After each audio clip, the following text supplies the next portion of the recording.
Good afternoon student.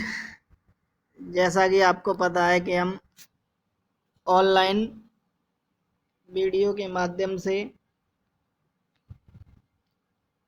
आपको पढ़ा रहे हैं, जिसमें मैं आपको वर्कशॉप कैलकुलेशन की क्लास लेता हूं, जिसमें हम मेटल साइंस जिसमें हम मेटल साइंस यानी धातु विज्ञान चैप्टर पढ़ रहे थे और हमने उसमें पिग आयरन यानी कि कच्चा लोहा बनाने की विधि के बारे में आपको बताया था। आज हम डलवा लोहा कैसे प्राप्त किया जाता है उसके बारे में बताएंगे, इसलिए चैनल को लाइक और सब्सक्राइब ज़रूर कर लें। तो चलिए चलते हैं। डलवा लोहा क्या होता है? डलवा लोहा क्या होता है यानी कि जो हमारा पिग आयरन निकलता है, कच्चे लोहे को दोबारा पिघलाकर साफ करने से डलवा लोहा बनता है। यानी कि जो हमने बात्या भट्टी में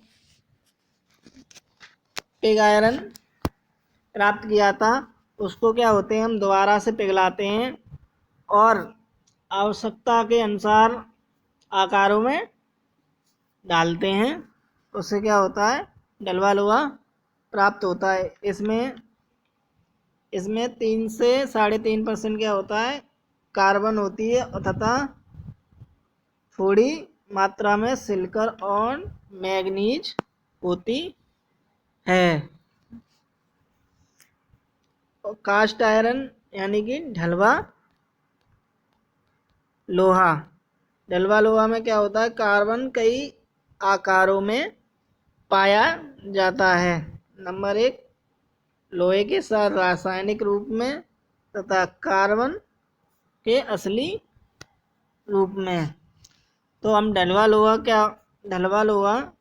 क्या होता है, हम कच्चे लोहे को क्यूपोला फर्नेस यानी कि क्यूपोला भट्टी में पिघलाकर प्राप्त करते हैं। यानी कि डलवा लोहा प्राप्त करने के लिए हमें कौन सी भट्टी की आवश्यकता होती है, क्यूपोला फर्नेस यानी कि क्यूपोला भट्टी।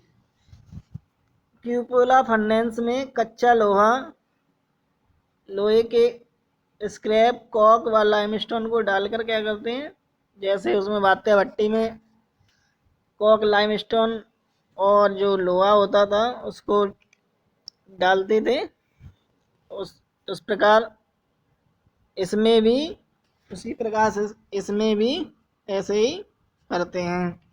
लाइमस्टोन अशुद्धियों को स्लैग के रूप में पिघले हुए लोहे की ऊपरी परत पर इकट्ठा होता है। जैसे उसमें भी क्या होती थी, अशुद्धियाँ क्या होती थी, स्लैग के रूप में लोहा गल जाता था उसके ऊपर रहती थी। स्क्रैप के साथ पिघालने से कास्ट आयरन की गुण क्या होती है, क्वालिटी बढ़ जाती है। इसमें क्या होता है, उसमें स्क्रैप नहीं लेते थे, इसमें स्क्रैप लेते हैं लोहे के, तो इससे क्या होती है, इसकी क्वालिटी क्या होती है, बढ़ जाती है तथा कास्ट आयरन मजबूत हो जाता है। इनमें पिघले हुए पदार्थ को विभिन्न सांचों में डाला जा सकता है। ये क्या होता है, इन्हें विभिन्न सांचों में डाला जा सकता है, इसीलिए इसको क्या कहते हैं, डलवा लोहा कहते हैं। ठीक है। और इसमें बताइए आपको 3 से 3.5% या 2 से 3.25% तक कार्बन रहता है तथा कुछ मात्रा में सिलिकॉन, सल्फर व मैग्नीज भी रहता है। आगे यहाँ पे डलवा लोहा यानी कि कास्ट आयरन के टाइप। कास्ट आयरन क्या होता है, हमारा 5 प्रकार का होता है। नंबर 1, ग्रे ढलवा लोहा यानी कि ग्रे कास्ट आयरन। इसमें क्या होता है, इसमें 2.5 से 3 5% तक क्या होती है, कार्बन होती है, तथा 1.1% से 3.1% क्या होती है, सिलिकॉन होती है। और ये क्या होता है, 11 से 1300 डिग्री पर, 11 से 1300 डिग्री के बीच में पिघल जाता है। और इसमें ग्रेफाइट क्या करता है, स्नेहक यानी लुब्रिकेंट की तरह कार्य करता है। इसे आसानी से मशीन किया जा सकता है। इसमें कंपन सहन करने की क्षमता काफ़ी होती है। इसको क्या कहते हैं, भू ग्रे डलवा लोहा को ही भूरा डलवा लोहा कहते हैं। इसका कहाँ कहाँ पे यूज होता है, एक तो होता है इसका use fly wheel, gear, machine के बेड बेस, बॉडी फेस, पुली और स्लाइड, यानी कि पुली हुए, गियर हुए, फ्लाई व्हील हुआ, ये सब क्या होते हैं, हमारे ग्रे कास्ट आयरन के बने होते हैं, यानी कि ढलवा लोहा के, भूरा ढलवा लोहा के बने होते हैं। और चलते हैं नेक्स्ट पर हम। अब आ गया हमारा श्वेत ढलवा लोहा यानी कि white cast iron. White cast iron में क्या है, इसमें 1.7 से 2.7 तक क्या होती है, कार्बन होती है। 0.8% से लेकर 1.2% तक क्या होती है, सिलिकॉन। और 0.4% तक मैग्नीज तथा 0.2% फास्फोरस। और 0.12% क्या होता है, सल्फर होता है। और सब क्या होता है, बाकी मात्रा में क्या होता है, लोहा होता है। यह क्या होता है, ये बहुत ही कठोर और भुरभुरा टाइप का होता है, जिसके कारण मशीन करना क्या होता है, बहुत ही मुश्किल होता है, तथा इसे चोट मारने पर टूट जाता है। इसका प्रयोग आघात वर्धनी ढलवा लोहा बनाने में किया जाता है। अब आ गया हमारा माइल्ड मोटेड कास्ट आयरन।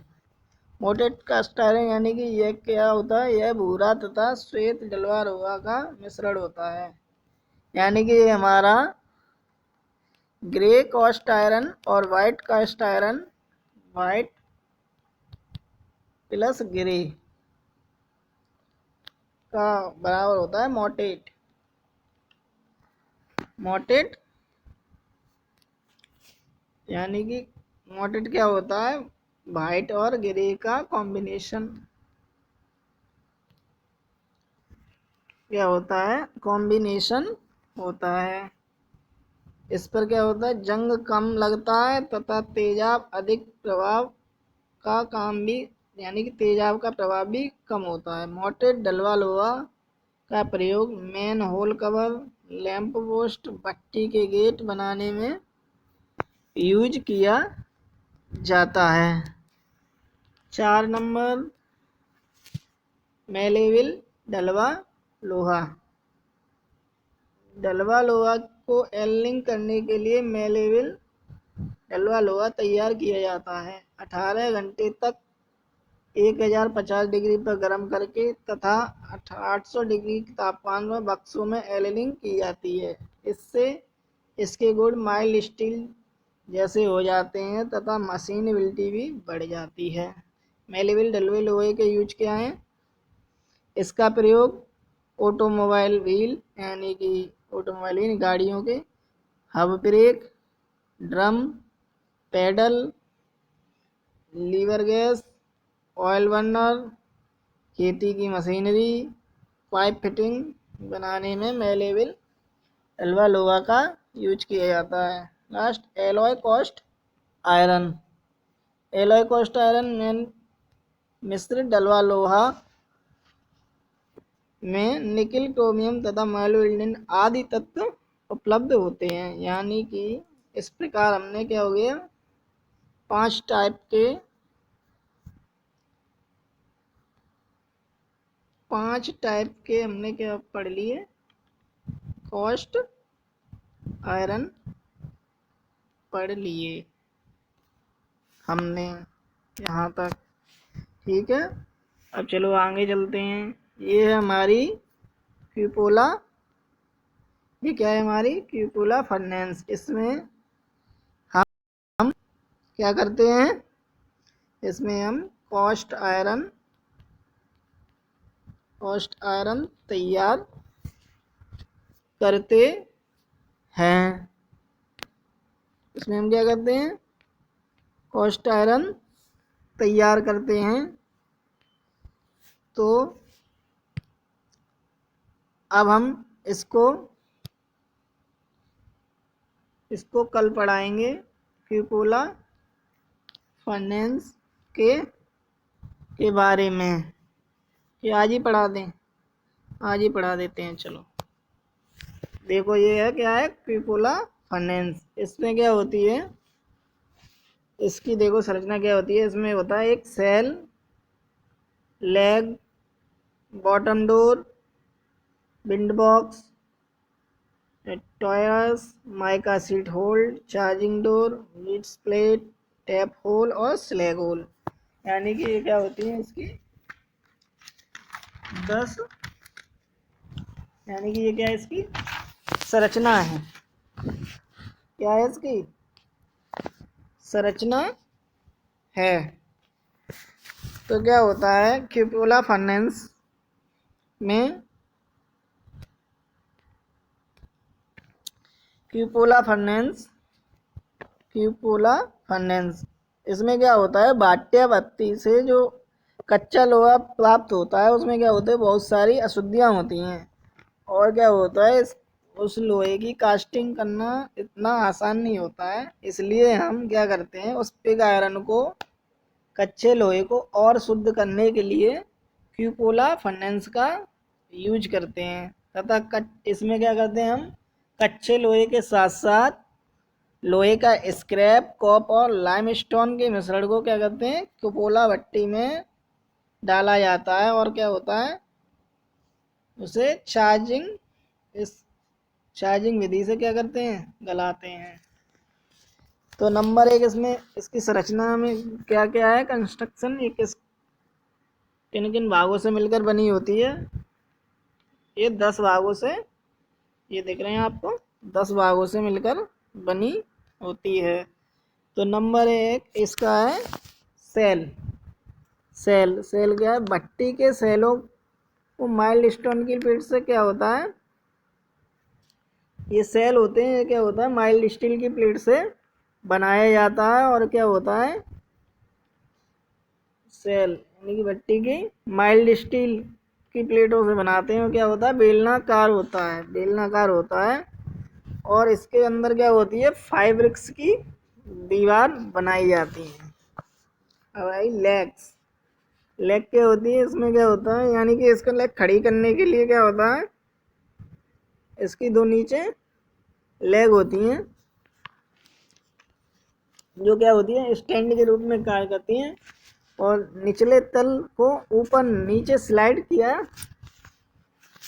जा सके, इसलिए निचले तल को क्या किया जा सके, ऊपर नीचे स्लाइड किया जा सके।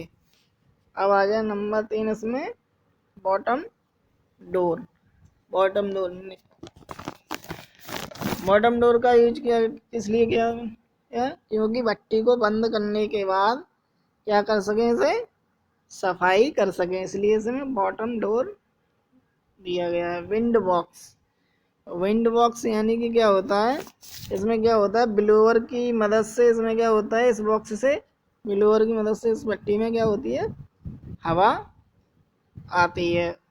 नंबर 5 है टॉयरस क्या होता है, ये बैग क्या होता है, वायु बॉक्स के अंदर नोजल बने होते हैं और जिनसे क्या होती है, वायु सीधे भट्टी में